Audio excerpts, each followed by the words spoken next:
Let's take a shift and focus to social issues and grief and how it impacts on mental health. Now, the loss of a loved one is a difficult thing, and the grieving period can throw you into the deepest pits of depression as you struggle to deal with your loss and how to pick yourself up and face life without your loved one. Lois Wangui now shares the story of an Uasin Gishu family that lost 2 adult children on the same day and how dealing with the loss changed their lives. The entry to the Wambugu homestead in Megon area, Uasin Gishu County, immediately leads you to this space, a gravesite. Here, their children lie, having died as adults on the same day just a few months ago. This mother remembers the day her daughters died and the violence with which they were taken away from her. Every time she remembers them, her body aches physically. Naona vile waliumizwa, nikaimagine vile walisikia uchungu dakika za mwisho.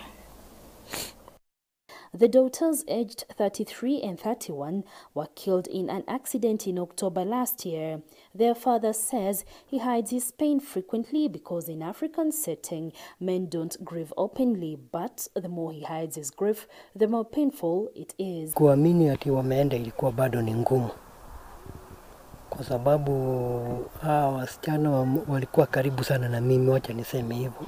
Walikuwa marafiki zangu sana. Kuna wakati nikiamuka nikiwa na mood zile si mzuri, nikitazama machozi yanamwagika. Grieving the loss of a loved one can break a person in many ways.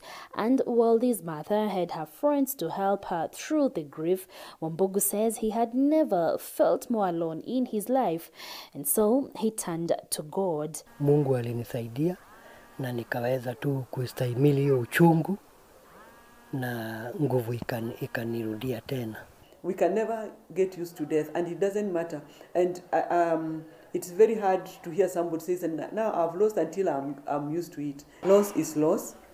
Losing one person is very traumatizing, and now even losing 2 people is more traumatizing. Now the Wambugus are learning to talk about their loss together and to help each other through.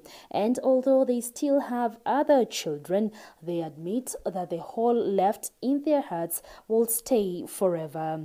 Lois Wangui, NTV, in the county of Uasin Gishu.